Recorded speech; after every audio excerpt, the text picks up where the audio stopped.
Hello guys, and welcome back to another episode of the British Challenge with me, Pug Gaming.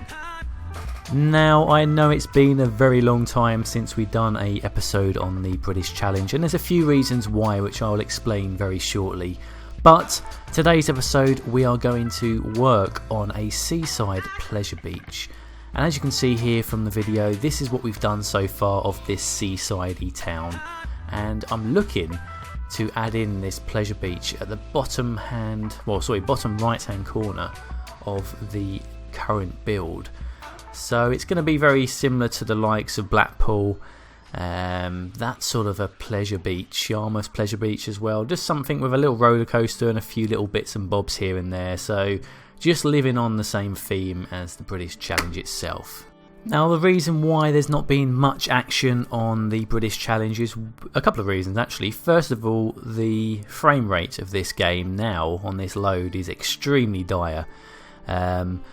I've now again reached my prop limit, so I've had to start deleting some areas that I've already worked on, and it's just becoming a little bit bogged down and a little bit more difficult to really record. I can play okay, it's the whole sort of recording of the videos and the sort of footage that I want to show off to you guys using the cinematic camera, etc. So it's getting to that point now where we're going to have to close down this the British Challenge map and look to start something new. And one of the new projects I'm working on, as you may well know already, is the Walking Dead series.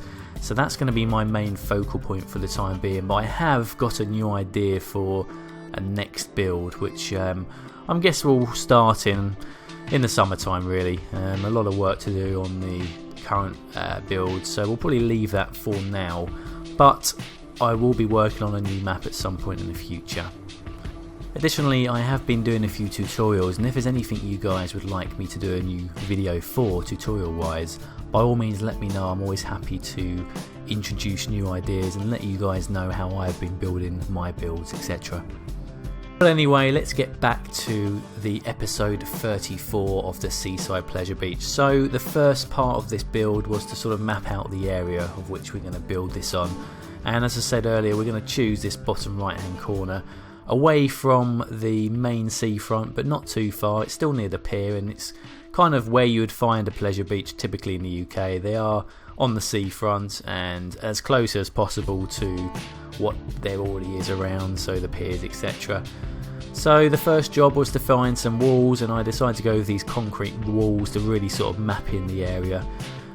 You didn't want people obviously to be jumping over the fence, etc. One, for security reasons, and two, it's obviously going to be very dangerous with these sort of theme park builds around it. So the first idea was to get this down, and I wanted to have a little area where you could still see through. So obviously the front build, as you can see here, we use some gates and fences, but I wanted to have a little gap in the main wall on the seafront, so when you're driving past in your car or walking past, it still sort of draws you in. You can see a little bit more about what's going on inside. It's not just a wall with, you can see the odd thing over the top, the larger rides, etc. I wanted to sort of create a bit of ambience with that. Now, when it comes to new builds for me, I like to drop down the buildings and props that I'm looking to use. One, so I don't forget them, and two, it just helps me lay the area out a lot easier. You can see exactly what size the props are, etc. So what I've done here, as you can see, is prop down some of the main assets and props that I'm looking to use in this build. Some of them I don't end up using, but for me it's just an easy way for me to sort of work on my design and layout. So that could be a tip for you guys if it helps you out. It certainly does for me. And we can see here the front entrance of the park. We chose the turnstile based entrance points, so that definitely looked the best for me and the most British based.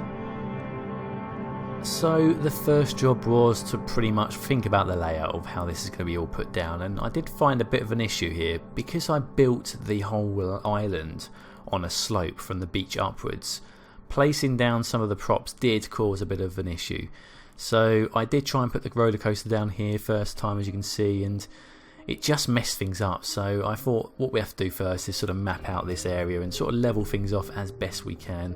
Obviously it won't be perfect because we don't want to have a huge crater at the top where the two ends meet, so we leveled things out a little bit here just to make placing down a little bit better. and I wanted to have a arcadey sort of building area as well. So the plan here was to have the arcades on the left hand side here, as you can see, and the right hand side there's also, I think, an actual arcade prop, but we're sort of seeing that more as a sort of cafe sort of area, so an internal area to what else there is out here. So there'd be slot machines and other stuff there as well in my sort of interpretation of that. So the first job was to get down some of the buildings, and what I'm working on here was a outdoor karting area. So I wanted to have a go-karting course. It's a very popular thing in the UK to have mini sort of go-karts. They may not be proper official go-karts, but you do find a sort of play sort of go-karty area track. So I wanted to create this, and I'm very pleased with how it turned out in the end, so keep an eye out on that. We'll be coming back to that shortly. But before that, I just wanted to really get everything placed down before I even thought about detailing. So with the assets I've got available as of today, I sort of worked out the best places to put them all down, and you'll see I do move things around quite a bit. It's all about placement really. Some places things look right and some places they don't. There's not a particularly right or wrong way of dropping down props and assets, because it's difficult really. You can't have a right or wrong way. It's just a case of what works for your design. So that's one of the things that does take a lot of time, especially in my builds, is I do move things around quite a lot, and as I'm placing things down I'm thinking to myself, okay, what can we detail around this, what can we have in over here, where can we put the next shop, etc. So my brain's always going in overdrive when I'm building these designs, and that's what keeps things fluent in my eyes and going so active. You want to have your brain switched on for detailing and switched on for any sort of city skyline detailing build. We've got to be on the ball, to be honest, really, and I'm sure a lot of other contributors of City Skylines would totally agree with that. Sometimes you have days where you just don't have any inspiration, and it's very difficult to really get yourself in gear and start working. So what I tend to do in those situations is just take a sort of step away from the game. Maybe try and inspire myself by looking at a few areas. For example, before I built this, to inspire myself, I was looking at a lot of British style sort of amusement parks, pleasure beaches, etc., just to give myself a bit of inspiration. Obviously your inspiration is also restricted by what's on the actual workshop at the time of building, so you've got to take all this into consideration and really sort of get your head into gear really. Now the next job I wanted to create, as I said, is a maze, and I'll be honest, I probably could have done a little bit better than I actually did in the end. I couldn't really get it to look how I wanted to. The main difficulty being that you're limited again to what size of the hedges you can use. And yes, I could have used some bushes, I could have used different hedges with smaller sizes, but I really did like this actual hedge design. It's one of my favourite on the game, so I still wanted to stick to what I already had used. So the actual end result of the maze is very simple if you actually wanted to complete it yourself, but ignoring that factor, I don't think it looked too bad in the end. Trying to replicate as best I could. Most of the sort of mazes you'll find in the UK tend to be more of a square box area, but I ran out a bit of space. I didn't really want to extend this this area too much, so I kind of just worked with what I had, tried to make an interesting shape, and I don't think it worked out too bad in the end. But I think if I'd done it again, I would probably do a square box and think a little bit more about the actual route, so it looks a little bit more interesting and a little bit more difficult if you actually was going to use it yourself. Now, one thing that is kind of missing from the workshop, I may be wrong, but for example, with this sort of design, for the maze itself, you're going to have some sort of a cabin or small building which will be collecting the money and tickets, etc. And the best I could find were the sort of British themed sort of seaside sheds. There's not really much on the workshop I can find that really suit this. I mean, even if someone would create some sort of a window we can add into the likes of these sheds, that would really work well, but I haven't seen anything personally. If I've missed out, by all means let me know, but I couldn't see anything like that on the workshop, so I just used my imagination and sort of used the bright colourful sheds to create that sort of feeling of you need to go to this area to pick up your ticket, etc. Although saying that some of the pleasure beaches in the UK, you normally buy sort of tickets from a ticket booth when you first go in, and you can go on as many rides as you want, but I'm guessing that still doesn't eliminate the fact that you would have to sort of see someone before you go on the ride anyway. So there's a few of the buildings I've created, some of the rides I use in the end, that we just go with some sheds to sort of create that sort of feeling. But I think it works, it certainly does, and especially using the bright coloured sheds, it sort of fits the theme quite nicely, so I'm not too disappointed in that in the end.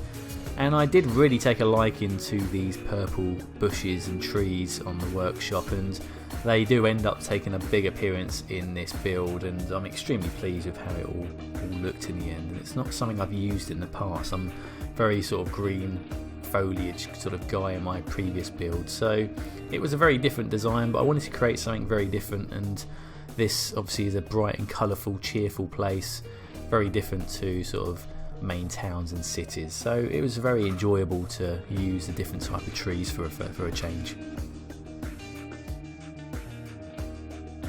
Now the next job was to build the mini golf course, and I found some props on the workshop for mini golf, and they're the only ones available for you to sort of free place them, so we had to stick with these, and they are probably a little bit too small for my liking in terms of like for like, but it's not too far off in my opinion. I did post a picture on Reddit, and a lot of people sort of commented saying that the golf holes look a little bit too small, but for the fact of this is all we've got, I sort of decided to keep with it anyway. So first of all, the first part was to sort of get an arrangement sorted for the holes themselves, and sort of build a border around it. And I wanted this to have some sort of a theme. A lot of golf's courses, mini golf, we call them crazy golf mostly in the UK, but the same thing applies for both, is there are normally themes involved, whether that's a dinosaur one or some sort of Arctic sort of build. They all do sort of have some sort of a build about them, and a lot of them have very unique themes for children. So I've decided to use this, and we'll go for a theme a bit later on. I won't spoil it, you'll sort of guess as we go along, but certainly a theme has been inspired into this build. So again, as I said to you earlier, we didn't really have a lot of choice for the paying turnstile or paying kiosk, what you want to class them as. We went for this one, a very generic kiosk, not quite British themed, but I think we can probably get away with it for the golf course itself. And here I was trying to find the best suited grass, and in the end we went for the lined grass from the workshop, which looks absolutely amazing. I really do love the design of this one in particular. So I decided to use some rocks as well here, and some of the rocks on the workshop are absolutely incredible. They are designed to perfection, and such a large range really allows you to use these as focal points to sort of fulfill areas and sort of really make things take shape. And here we go, you can probably guess by now from these placements what sort of theme the mini golf course was based on, and it was a zoo themed golf course. So we used as many as we could possibly find on the workshop of animals and whatnot, which you'd imagine to see in a zoo, and that was pretty much the start of the detailing. So the inspiration from the zoo then resorted into finding these fences, putting the fences round to sort of create some sort of a separation between the animals and the holes, but also allowing people to flow around the golf course in the correct manner. We're just going to jump into a quick time lapse just whilst I detail the rest of the zoo themed mini golf, and we'll catch up when we're going to start work on the go-karting track. So catch you in a sec.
this way of turning high. Should I get back my sober mind, emerge with lasting riot, captured in your grief? Now try to behave, so I'll let you stay for a while. You're just a little riot. I'm trapped in a straight, a reason of going wild. You're just a little riot.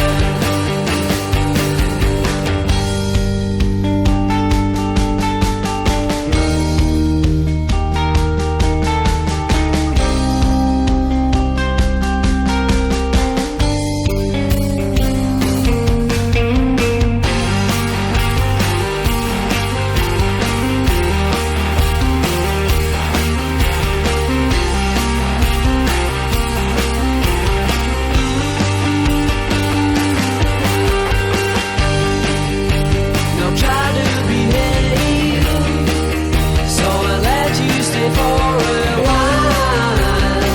You're just a little riot. I'm trapped in a straight, a reason of going wild. You're just a little riot.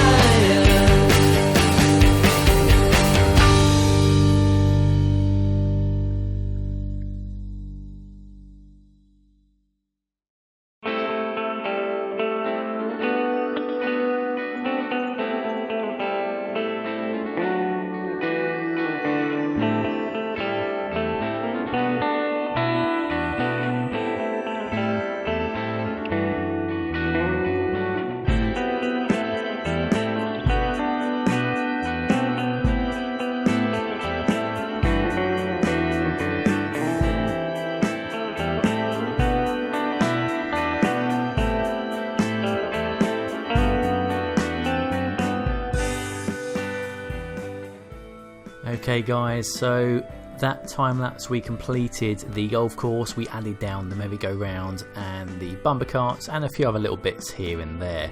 No detailing has taken place just yet, we've got a lot more work to do before we start working on that. And this is now the go-kart's turn.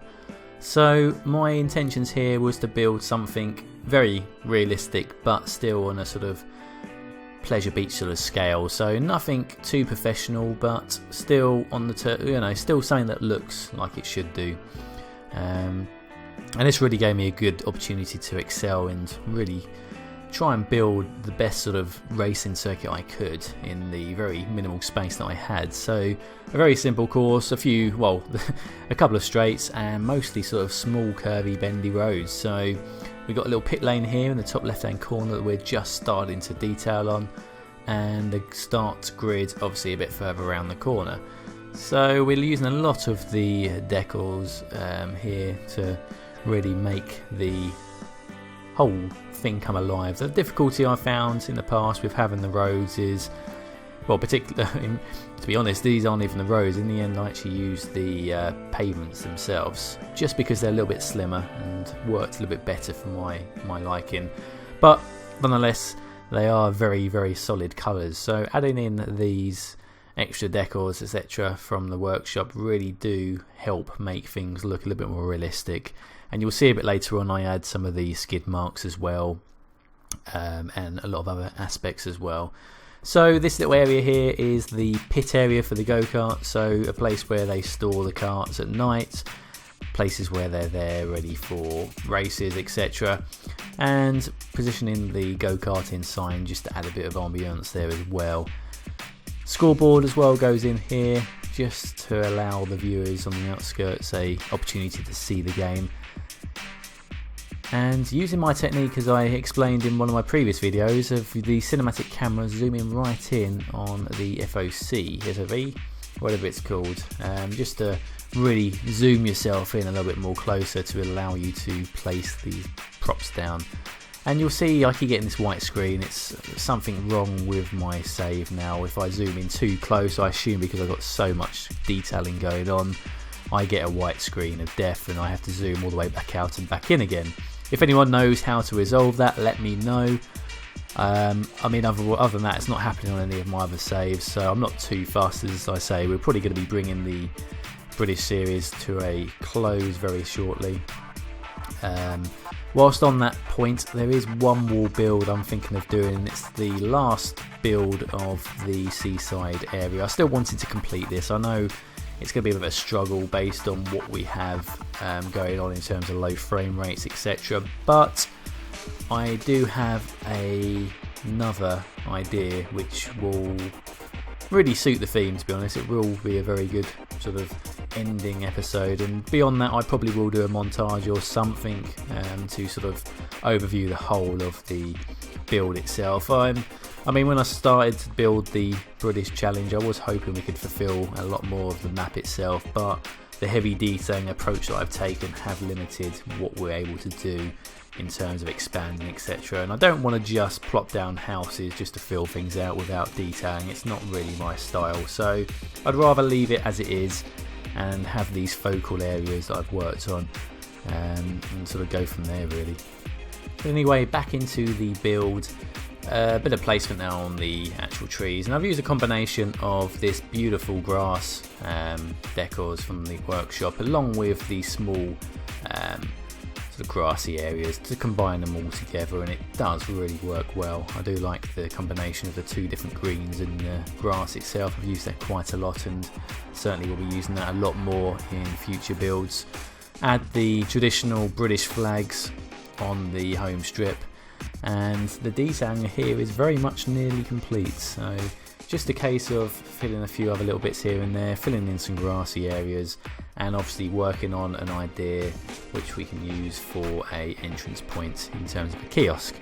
So definitely one of my favourite builds in this area is the go-kart. So golf course as well, very happy with how that turned out, but there's something about this go-karting area upon completion that really did sort of tick all the boxes for me, and it sort of done everything and more that I was hoping to achieve with this. Now, I've had a few people ask me in the past, how do I record my videos and what sort of way round it do you do so? I personally actually record the videos prior to anything else on top in terms of voicing and editing, so I pretty much spend a few sort of hours or so on each build per session. This in particular, I think in the end took around sort of 9 to 10 hours worth of continuous play, and I sort of record them all in little goes. So I have a little go, sort of an hour or two, sort of give it a save, and sort of save that file as the first part. I then sort of move on after that and sort of do all the editing after. So my actual voiceover and sort of editing in terms of the music and everything is actually after my actual recording and gameplay. So I'm normally talking over gameplay I've already sort of done sort of 2 or 3 days ago before. I try not to leave it too long because I then completely forget what I was doing on camera, and the idea of the voiceover is to be talking about what you're doing at that moment in time. But the reason I wanted to bring this up is as I said earlier, there was a lack of the sort of theme parky sort of British themed rides on the workshop, and I actually spoke to someone via one of the forums of City Skylines about that factor, and I posted my picture up, and he actually mentioned that he was actually releasing a lot of assets, probably about 9 or 10, maybe more, which cover a lot of the traditional British sort of rides at the fair, etc., which it's sod's law in my eyes. I may sort of add them in at a later date. As I say, the British Challenge is nearly at the end. There might be a couple of additions I can add in and squeeze in somewhere, but I don't want to ruin what I've already done. But I just thought I'd let you know, guys, if you are personally looking to build your own sort of pleasure beach or theme park sort of design, there is a lot more coming to the workshop. And what I'll do is, when I find out the details, because I believe he's releasing them in the next day or so, I will drop you a link in this video to let you know where you can find those In fact, I may even do a collection on Steam for this sort of build. In fact, I'll probably do that. It's going to be a lot easier for you guys, and then you can use that to your advantage and build your own designs and let me know how they go.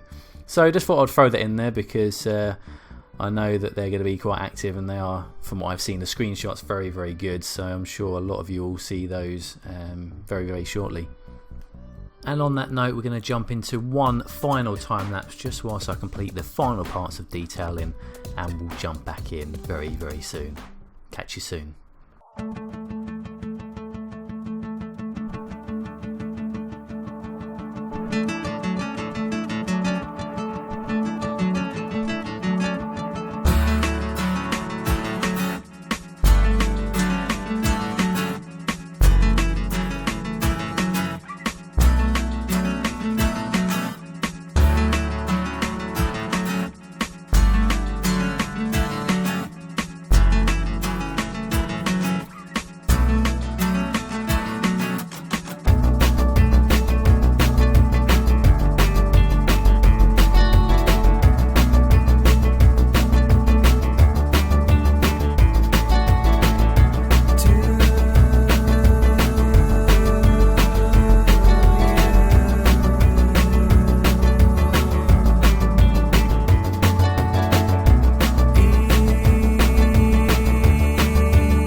So guys, welcome back, and that is near enough episode 34, the Seaside Pleasure Beach, completed. So in that time lapse we put down the final parts. We detailed the food and seating area, we put in a small park for the corner which sits nicely next to the crazy maze, whatever you want to class it as. And we're just going to add in the final touches here. As you can see, we've planted all the purpley trees, which is the sort of theme of this area.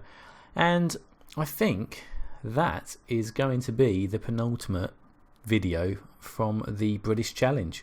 As I said earlier, there's one more idea I have in mind to finish off this area here. So I think that's probably going to be the last ever video next week of the British Challenge. I'll probably do an overview, as I said earlier, just to remember all of the other 34, 35 videos that we have created together.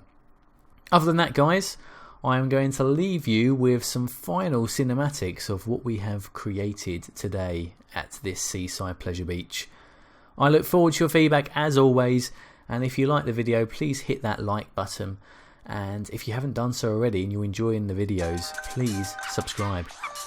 Until next time, guys, I will speak to you then. Thanks for watching, and all the best.